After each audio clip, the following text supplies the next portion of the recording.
All right, here we go. Here we go. Back at podcast recording. Just got back from spring break. David, you got back from spring break too. We both did road trips. How did it go for you? I had a great so coming back was very interesting. Going out was interesting because we had a ton of snow. And I drove to San Diego, Michael, for context. Ah, We drive a lot in our family, so we typically go 16 hours west for spring break to San Diego, and we summertime we go 16 hours east to Wisconsin in the summertime. So my kids are very used to long drives. Anyways, rough weather going out, a little nervous. Dude, on the way back, beautiful roads. I drove all the way through on the way back. I get into Colorado, a little past Glenwood, and the roads turn into straight like dog poo, dude. It's terrible. It's about 3 in the morning. And then I get waved off the freeway, off the 70 and at Dillon, and they closed it from there to the tunnel. And I guess so I go to the cop. I'm like, it's 3 in the morning, dude. I'm like, hey, I just really want to get home. Do you have any insight? And they're like, dude, someone drove off the road up there. I'm like, I don't know. yikes. And I was like, I'll try the pass. So I went the pass. And I'll tell you why, what happened was interesting. I think a lot of this is the kinetic man, to be completely honest, to think before you speak and act. And I was like, gosh, dang it, dude. Like, I just want to get home. I got to now drive the pass. The pass was scary. Loveland Pass. There's tons of snow, 3 in the morning. I can't see. Like, it's crazy. But I was like, you know what, though? I'm not the dude that drove off the freeway with my kids in the back. Like, I'm not that guy. Yeah. Yeah. So, by the grace of God. But it was all that to say it was an adventure. Just the last hour was like the most treacherous. I could see my house, and I was just like, dude, Lord, let me make it home. Let me make it home. It was crazy. It's crazy. Nice. But San Diego's beautiful. Awesome experience, as always. It's long, I'm a long road teenager, trips, man. Long road trips are dude. always there's Long there's road always room trips. for adventure. Dude, has this ever happened to you? Michael, has this ever happened to you? I was pumping gas, like insert the pump into the gas tank, pumping gas, and the line fell off. Like the line that connects What? to like the tank literally fell off the like connection and like gas started like spewing down the line like all over me, all over my like leg and foot, shoe, Is like this a true everything. story? Is this a True real story? story. Real story. This happened to me in Arizona this weekend as I was driving back home. And like What do I've you what do never you had this happen. do? Do you like go in and tell Yeah. someone at the gas Yeah. station? I stunk, like gas. I had to go change clothes in the gas station to like get all my, gas smelling clothes so we wouldn't drive home, for the next 6 hours smelling like gas. But yeah, they're like, oh, they acted like Smelling it's like happened before. gas, right? So she said smelling like gas Gas. with a Yeah. G. Yeah, thank you. Okay. I just want to clarify for our Oh, audience. did you hear something else? Yeah, so yeah, crazy, man. Like that. Oh, that's wild. We Yeah. we haven't had spring break yet, but next week we're going. My parents live in Arkansas, and they live right smack dab where the big solar eclipse is going to be. And like I think Nice. it's called like full occlusion, I think is the term that it says, Yeah. right? The big show. And so we got an RV, we rented an RV, we're driving like 24 hours, three kids Nice. under five to Yeah, Arkansas. buddy. So I Good think, luck, man. Good luck. yeah, God we're bless a you. little God bless scared, you. man.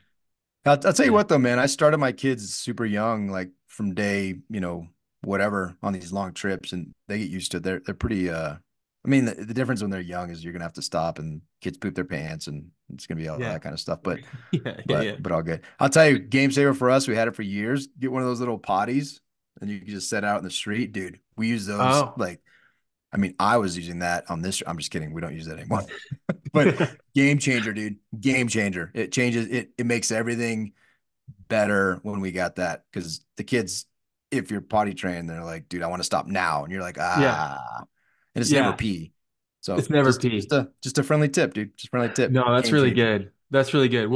We'll take all the tips, man, because this will be by far the longest trip we've ever taken with a Yeah. kid, and we're scared, dude. We'll take tips, and we'll take prayers, Nice. whichever We'll one do you both. got. Yeah, Well, yeah. well, Well, let's we segue that into yeah. let's segue that into who you are and what you do and really and I think it's a great segue because one of the things we're going to talk about is how to be how to be a better dad, how to be a better husband, right? And things that we're super passionate about, but also in the context, another thing you're passionate about is helping men overcome porn and how all this stuff is related. And I Yeah. really am excited about this conversation because I love your website, I love your webinar, super informative, love what you do. So tell us about yourself, Michael. Yeah, yeah. Thanks a lot, man. So I'm by training, I'm actually a marriage and family therapist. And I loved it. I worked a lot with couples very early on in my therapy experience. And um, one day I had a guy come in and say, "Hey, my marriage is really struggling, and I've been viewing porn for, I think it was over 10 years." Um, he was in his mid 20s or something like that, and he's like, "Can you help me?"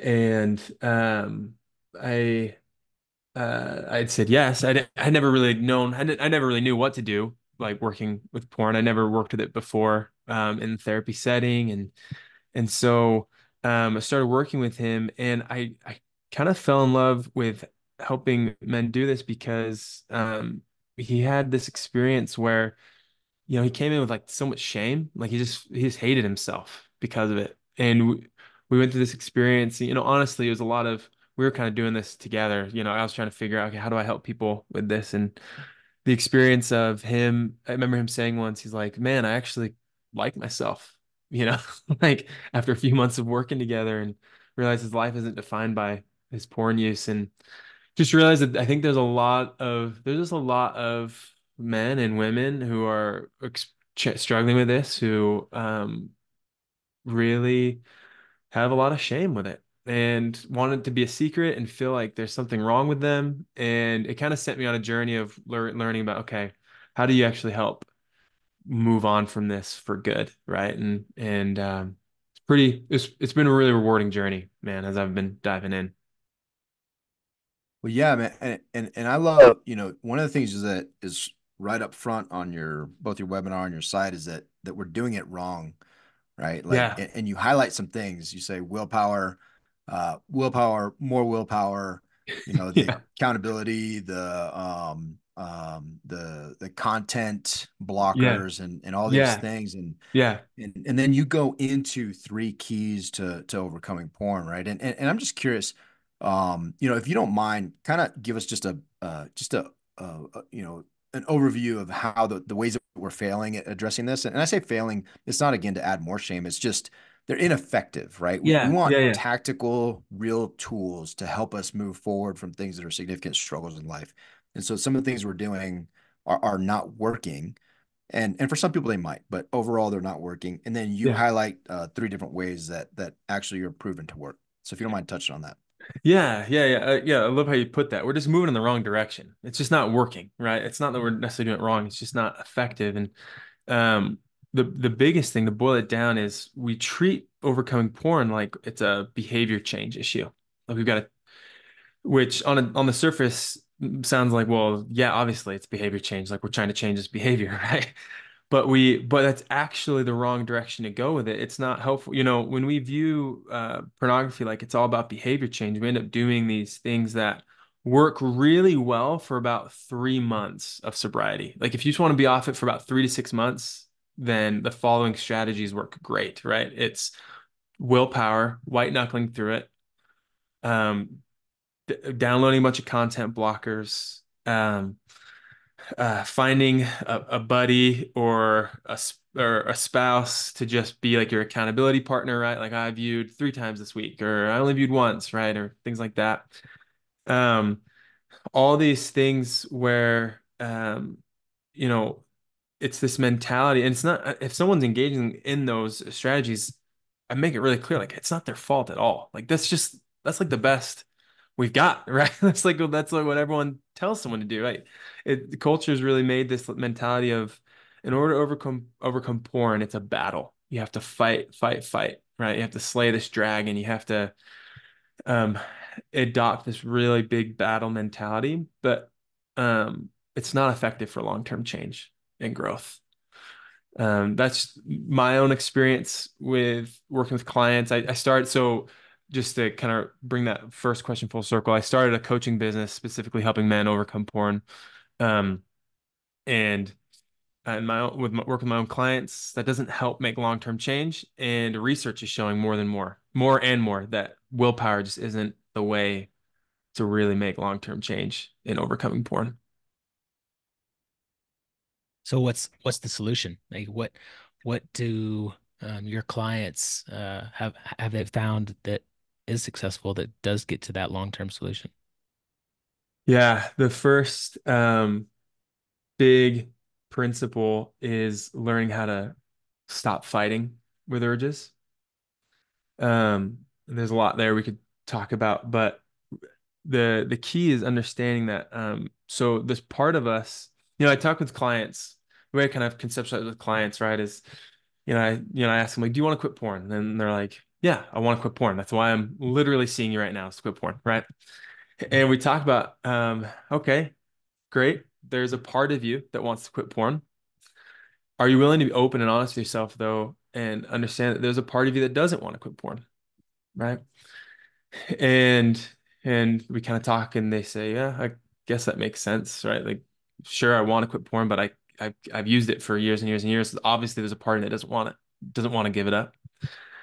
And the key is instead of battling that part of you that doesn't want to quit porn and like fighting it and shaming it and criticizing it, what if we actually got to know this part of you that doesn't want to quit porn and got to understand why it doesn't want to quit porn?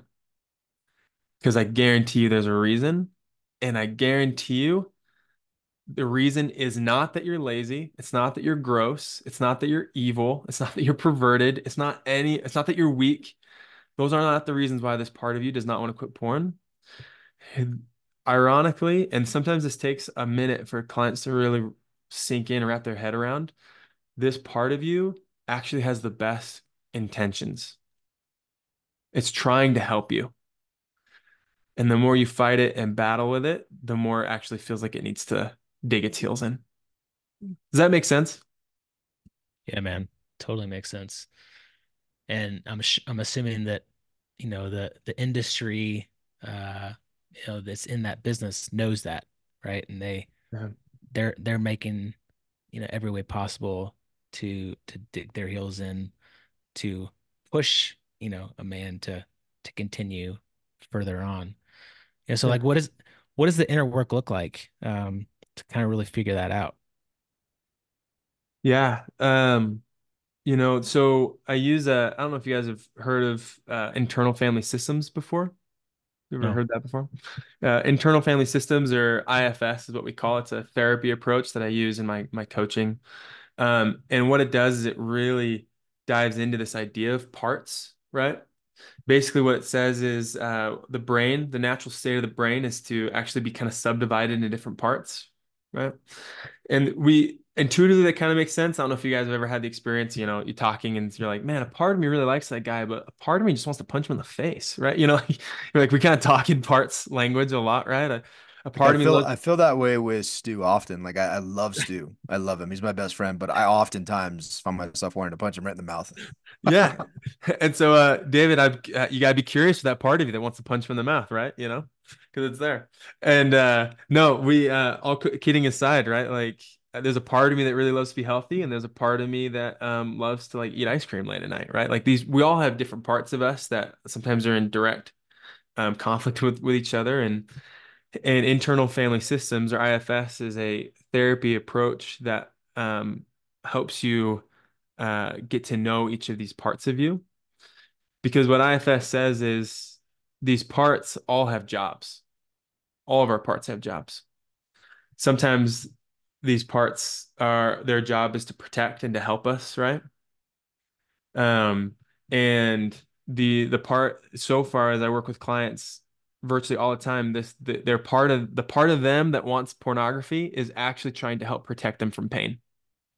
Is actually help, and it's all internal pain, right? Feelings of inadequacy, feelings of weakness, feelings of loneliness, feelings of rejection, whatever it is.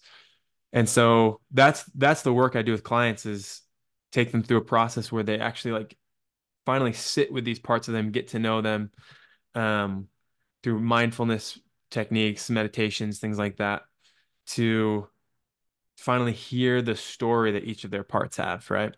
And it's a pretty cool process. It's they go from like a bunch of self-hatred to like learning how to love these parts of themselves, and it's pretty cool. That's awesome, man. I love that. And just for context for our listeners, you have a webinar that you offer out. You'll email it out if you sign up on your website, myempoweredplan.com, which is phenomenal. And in there, you give three keys to overcoming porn. I know each of these has great depth, but do you mind Yeah. just giving, naming those three and because I think just to just to have names for a process is really Yeah. powerful, right? Just like there's having names of like content blockers and willpower and accountability with your wife or whatever, like those have names. If you don't mind Yeah. giving the three keys, because I think that it was something that awakened something in me when I was listening to your webinar. Yeah, yeah, of course. So yeah, these three keys that I talk about. Um, re I'll just kind of go through three. I'll give kind of a bird's eye view of each of these three keys. If you have any follow-up questions for me, I'm happy to dive in. But the first key is you've gotta feel it to heal it, right? Um, essentially, right. Well, this and the other another term I use for this is just getting to the root, right?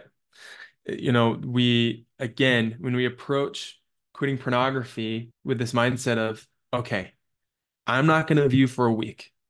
That's what I'm gonna do. I'm gonna muscle through this, right? When we go with that mentality, then all we're going to be focused on is not viewing porn, which on the surface sounds like, well, duh, that sounds like a great objective, right? But the real objective needs to be, okay, what's at the root of this? Why does this part of me feel like it needs porn? If I could get to the root and heal that, then I don't need to protect myself with porn anymore, right? It's like having a wound on your arm and all you're doing is changing bandages, right? But you're never actually treating the wound and helping the wound to heal, right? And so that first pillar is getting to the root, or sometimes I call it my clients, you gotta feel it to heal it, right? Meaning Yeah, you've before you got to, move on, yeah, one thing I love about that, it just that really was impactful to me was the idea that what you're doing, when you take the focus and the shame off of the action itself and you go towards the root, it also removes some of the shame.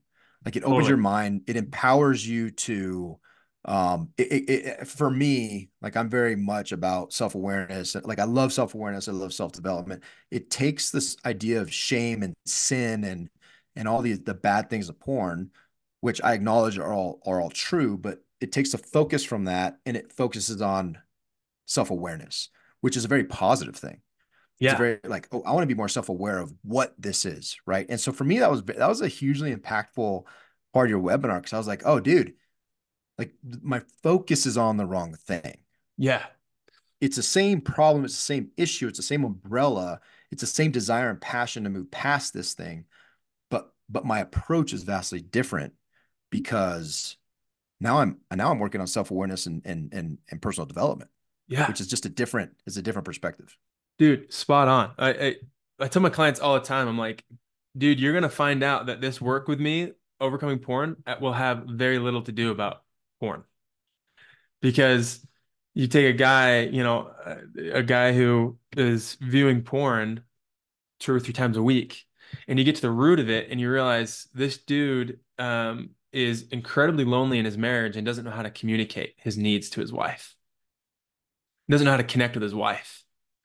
And so let's say he chose years and years and years of, I gotta quit porn. Let me go a week, right? And so he's doing all the white power, white knuckling things, but he's ignoring the fact that porn is just covering up the fact that there's deep loneliness and unfulfillment in his marriage. And so you get to the root of that. And now it's not even about porn. It's about how do we help you learn how to connect with your wife more powerfully, how to experience a more fulfilling marriage. You do that, and all of a sudden you outgrow your need for porn, right?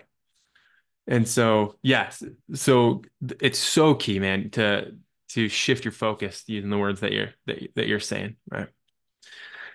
Um, the that second, so the second pillar is I call it a willingness to feel, or in other words, you've got to stop battling your urges.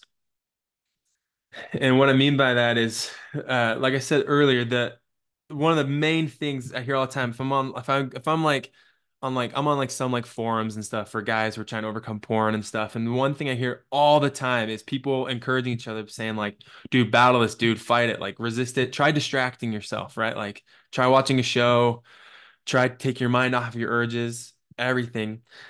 That approach, what it does is, I get why it's so appealing because we want this to be like, as men, I think we want it to be some sort of big fight that we conquer, right? We want to like climb the mountain and everything, want it to be something so big.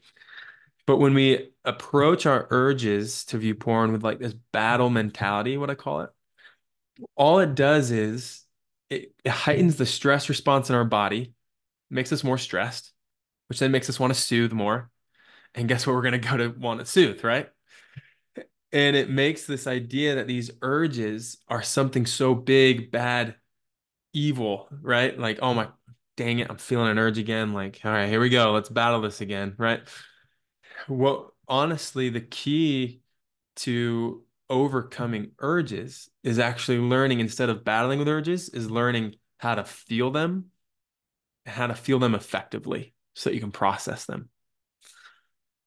And this is actually bigger than just urges. Like this is like emotional regulation 101, right? You talk about any emotion. The way to process any emotion is to actually be willing to feel it, right? The only thing worse than anger is being unwilling to feel anger, or the only thing worse than sadness is being unwilling to feel sadness, right? That's the times when we start doing things that are outside of our value system, right? If we're trying to avoid what we're feeling. It's the same with urges. If we can actually learn how to feel urges, learn how to feel uncomfortable, we can finally learn how to process them. And that's it's a super critical. And this is probably one of the hardest parts for clients, is because we're so used to avoiding what's uncomfortable, right? But once you But learn how to isn't it do it, ironic too that it's somewhat ironic that a tactic to avoid something I think a lot of people also visit porn, and you make that argument. It is an escapist activity. It's an totally, escapist activity. It's yeah, you're avoiding something. You're avoiding getting to the root, back to the first pillar. I find it very interesting and somewhat ironic that some people's advice to avoid a an escapist behavior is to effectively distract yourself and use an escapist behavior. yeah, So you're yeah, using an totally, escapist behavior to really, but the whole point is that that's why, and not for everybody. There's I'm sure there's different reasons people look at porn, but I do think a large part of people, and to your point, is because we're escaping something else. We don't want to deal with something else. There's yeah, something else that hurts, and we're trying to soothe it, like you said. And so I think that one of the worst things you could possibly do is distract yourself from that thing yeah. in order to just get further down the rabbit hole of distraction. And because we the last thing we need in this life is more distraction. 100%, man. Yeah, it's such an interesting way to put it, right? We're just layering on levels of distraction that are keeping us from actually getting to the root, right? Circling back to that first pillar. And I think one of the biggest lies society has ever sold us on is that there are certain emotions and things that are good to feel and certain emotions that are bad to feel. That has been one of the most destructive lies that I think society has really sold us on. And so then instead of learning how to embrace every emotion and feeling as part of the human experience, we're stuck in this game of continually trying to avoid uncomfortable things and be and only be comfortable, which ironically leads to a very uncomfortable life, right? And so it's so important to make that shift. And so that's one of the biggest. So that's another three. That's one of the three keys right there. And the last one, I say I really believe this deeply with all my heart that overcoming porn is an identity issue. Um, the the way I see it, I don't know if you guys ever heard this story. I actually don't. It's one of those stories that I don't even know if it's true, but it's like said so many times on the internet. It's like everything that they say Abraham Lincoln quoted probably he didn't actually say. I think it's like one of Yeah. these things. But have you ever heard the story of Michelangelo when he was making the statue of David? This is not the Ninja Turtle. This is the artist a long time ago. And he was making the statue of David, and someone said to him, like, "Hey, how'd you do this? This is a masterpiece, right? As a work of art." And apparently, Michelangelo at one point said, I'll just paraphrase it. He said, when someone asked him, like, how did you make this statue? And he said, all I did is I looked at the marble block and I saw David under the marble block. And then I just chipped away everything that wasn't David, right? I hope it's a true story because I think it's such a cool take, right? But I firmly believe that whether it's overcoming porn or whatever, the thing that's holding you back is the issue isn't that you need to become someone else in order to quit porn. That's not the issue. The issue is you need to get back in touch with who you really are. That's the issue, right?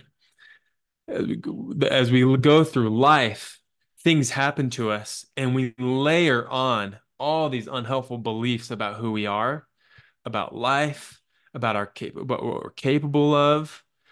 And it's overcoming porn. I talk to someone and when I talk to someone, I get really curious about, okay, what are the beliefs and the thoughts and the identities that you've nurtured around this porn use, right? Even as simple as someone saying, I am someone who struggles with porn, right? To I am someone who is healing from porn, right?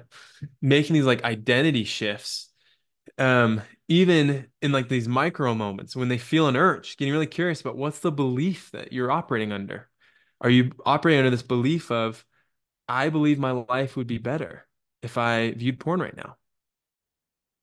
Are you willing to shift that belief, right? Or quitting porn is too hard. That's a big belief, man. I talk with people that are like, I just feel like I'll always struggle with this. And so much of this work, I think, is uncovering all of the marble block that isn't David, right? And just unloading that and becoming, sorry, not becoming, returning back to who you really are. Because who you are is a man who's strong, who's capable, who's brave, who's courageous, who knows how to do the uncomfortable things, who knows how to work hard, who knows how to show up for his family. And we're just helping people return back to that. Dude, I love that, man. It makes me really think about how, and I'm curious what you've seen with your clients of individuals who have changed their identity, who have done this inner work to understand and how learn how to feel uncomfortable and get past this stuff.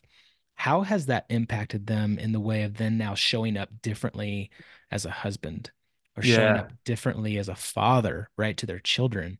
Like, how has that impacted them once they've kind of defeated, this identity?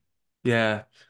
So what comes to mind immediately is this client of mine who had gone through years and years of pornography use, and we were working together and going through this process. And I remember one night I got a text from him, and it was a really simple text, but all he said was, "Dude, um, I had a completely different experience with my family today, um, and my son is making changes as well. And my wife said to me."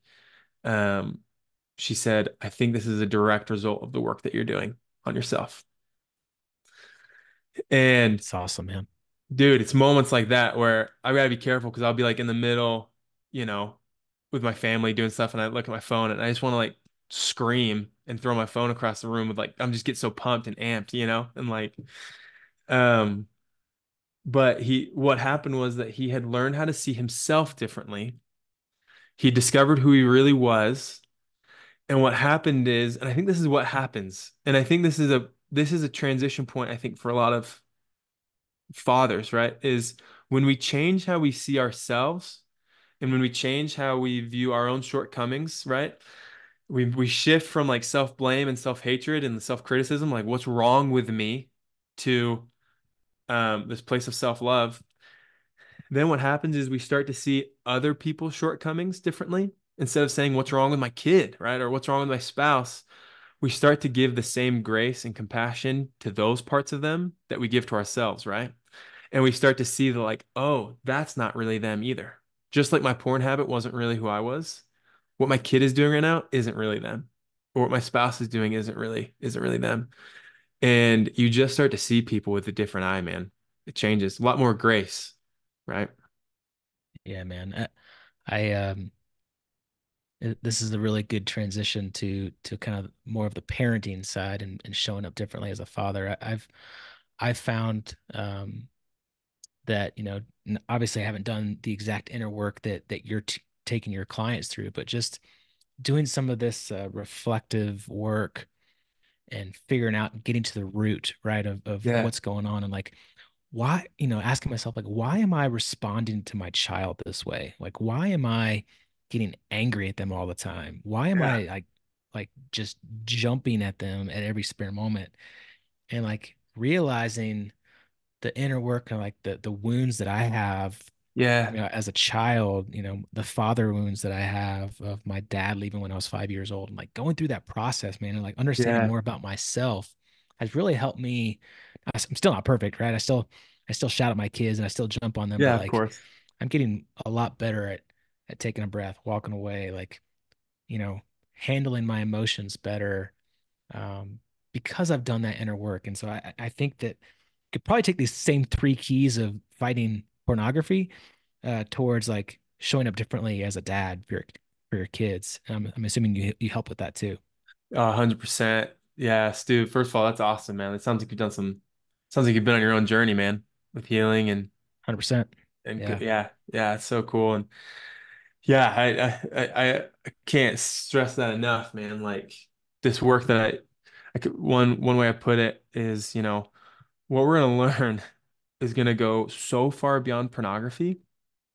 We're just using pornography as kind of the training ground right now, right?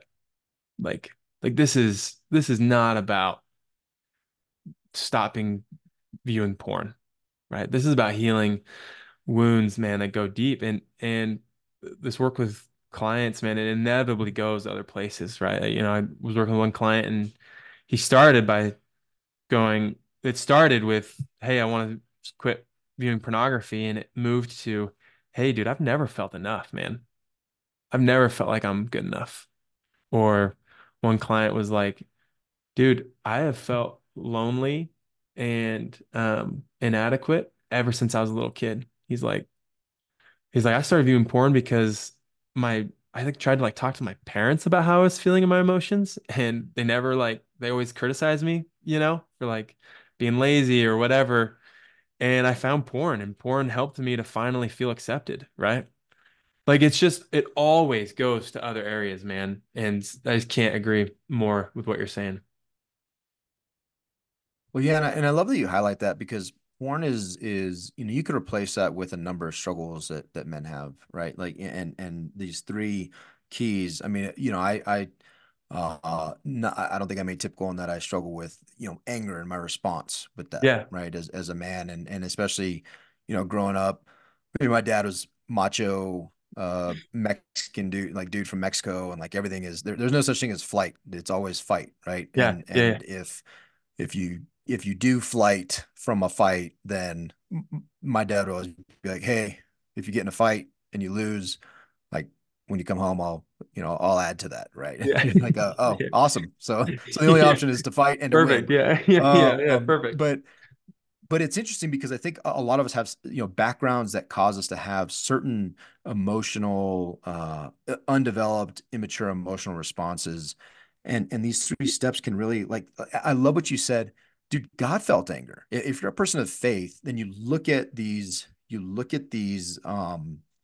emotions and put it in a context of the Bible, right? Yeah, And it doesn't take long to see, God experience. I mean, Jesus, like he went into the temple and what did he do? He wasn't like, "Hey guys, please stop trading money and being corrupt here." No, dude, he went in, he flipped tables. yeah, Like yeah, he had an anger response. There were yeah, things that we can look at and when you highlight acknowledging it, it just changes the whole dynamic. It changes the whole dynamic. And I think there's so much power in that in any area. And then to your second point, your second primary point of being a dad, man, you don't want to pass on immaturity to your kids in any area of your life. And porn can be seen as a big area of just immaturity in your life or undeveloped, right? Like you don't want your kids to experience that. I never, if probably unrealistic, but I would love it if my kids were never exposed to, were never exposed to porn, or at least not that they weren't exposed to, but that they had never had a desire because we've talked through these things and be Yeah. like, hey, this is just an outlet. What are you really feeling? Yeah. And to be able to have those conversations with your kids, I think is critical. And so I love what you're saying because it goes beyond just this idea of like, oh, I just struggle with porn. I just want to stop doing that. No, dude, like, what kind of dad do you want to be? Yeah. And is the content I asked my daughter the other day, I was like, hey, if I look at your computer, I wasn't concerned about porn, I was concerned about her, you know, talking to her friends Yeah. and how she's talking. I'm like, hey, can Yaya's my mom, her grandma, can Yeah. Yaya look at your and everything in your computer and would you be ashamed? Like, yes or no? And she's like, yeah, I can look at my computer. I'm like, cool. Like, it's great litmus test. But ultimately, can my mom look at all the areas of my life and be like, oh, I'm proud of my son? Mm. Like, it's a legit question. You know what I mean? And it's just maturity. It's getting to that place. So I love that work you're doing to help dudes get beyond this idea of porn being the thing. Like, it's just a symptom, right? It's Yeah. just a symptom like shopping or overindulgence in any way. And you're helping them to contextualize that. And that's a beautiful thing, man. It's a huge blessing generationally. Oh man. I mean, that's what, this idea of generations, man, that's what heals pornography use at the root too. Like it's really not a matter of if your kids are gonna be exposed to porn.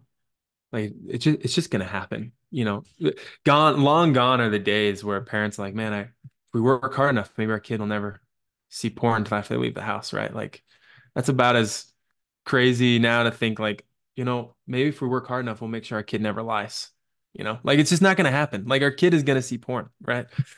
And what that's such an important like as dads, I hope we don't underestimate the power that our response has to that. I was talking with a guy the other day. He just like almost brought me to tears, man. He was just telling me about the experience of his son came to him and said, like, Dad, like I saw porn. Like some of my friends showed me. His son was like 12 or something, right? And in that moment, if we're not careful, our own insecurities, our own anxieties, can really step in, right? And we can end up being like, okay, like shut that down. Let's take away your phone, right? Like we can let our anxiety get in the way. But what he said he did is he just sat down with him. I think they were kind of laying in bed together, just kind of hanging, and he just asked him like, dude, how are you doing? Like, how'd that feel, buddy? Like, just so you know, I love you so much.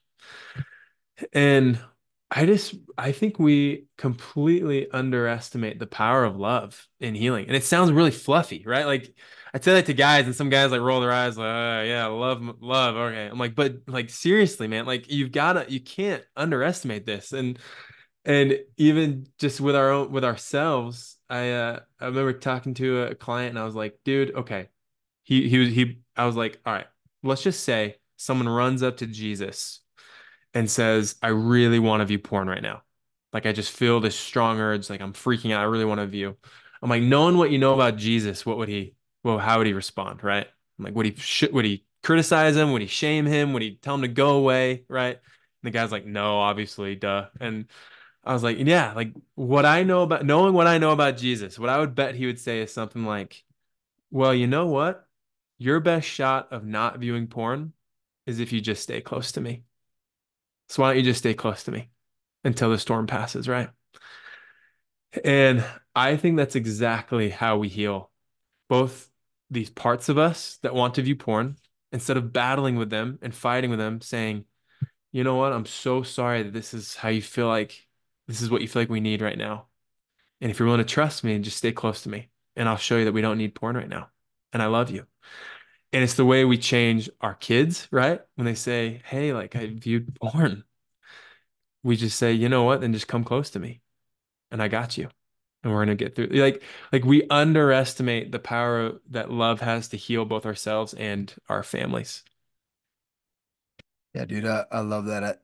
I we went to church yesterday. My daughter got caught in a lie. Yeah. Devices. She's 13, and the devices thing. Yeah, We're totally. very hands on, and ultimately she did something. She just compromised her integrity. It wasn't a huge deal, Yeah. but she was emailing somebody at like 10 o'clock at night, and we're like, dude, that's just not. There's nothing about that acceptable. So we went to church in this cloud, and it just happened in the message. There was a story of a dude that was a prisoner, and he wrote his parents, and he's like, if I'm welcome to come home, I just want to see you, you know, just give me this sign. Yeah. And so they not only did they do that sign, but they did like 100 signs, like, yes, come home, we want Yeah. to see you. And my daughter sitting next to me, dude, bawling. And I think all of it was just the context of the sermon with where Hmm. we were at when we went to church and all of that together. Like, it makes me teary because I was crying too, because the story, I get emotional about that anyways. But then I Yeah. look at my daughter, and she is just, she reaches out, she holds my hand, and she's just broken down. And my point to that, and then I took that opportunity to say, hey, that no matter what you do, like, there's consequences. That is very Yeah. real. There's consequences, but I always love you. Yeah. That will never go away. Yeah. And so, to your point, that was like very real for me yesterday, is just say, hey, I love you no matter what. Yeah. There are consequences, and now we took your brand new phone away. Um, and that's just the consequence. But she received it much better because because she felt that love. And so I love how I really appreciate you highlighting that, because we as dads also have the power in that moment to speak life into that sin. And also, like you said something earlier, dude, if my kid comes to me and is like, Dad, I looked at porn, and I'm like, oh, you evil heathen child. Like, dude, look in the mirror, bro. Look in the mirror, Right. right? Totally. Like, look in the mirror, and just be a reflection of God, because it's not like my kids did something I've never done or potentially don't Right. struggle with, right? And so I Right. think there's a lot of power in that, man. I love that. I love that. Yeah. 100%. Love that, man. That's so good. Michael, man, your story and your messaging is encouraging. I love this. I wish we could go for another hour, but our time is coming to an end. Where can we send our listeners to get more information about everything that you're doing? Yeah. Yeah. So, probably your one stop shop is my LinkedIn profile. I'll send you the link to that because they're crazy enough. There's about a million Michael Andersons Yeah, on, Michael on Anderson. LinkedIn. My parents blessed me with a very boring name, and but also I'll send you if you don't mind putting that link in the show notes. Yeah, There you can DM me if you just have questions. You can book. There's a link to book a free consult with me. I also have on my featured section. There's a free 6-day online porn recovery course. It's just a way to jumpstart. It won't give you everything you need, but it goes into these three keys, these three pillars I talk about, and it's a great way to jumpstart that. And that's free. You can just access that on my LinkedIn profile. awesome, That's probably their best bet. awesome, man. Well, like I said, this has been a really, really great conversation. I really enjoyed it. I know our listeners are gonna enjoy it. So, um, man, been a blessing for us. Appreciate you. I feel blessed to be on. Thanks for having me, guys. This is awesome. Yeah, for sure. Guys and gals, hey, reach out to Michael Anderson, number 833 on LinkedIn. We'll put the direct source there in the show notes. And hey, if this is an issue, if this is a struggle for you, hey, let's take some action. Let's take uncommon action and go, make a change. See you. See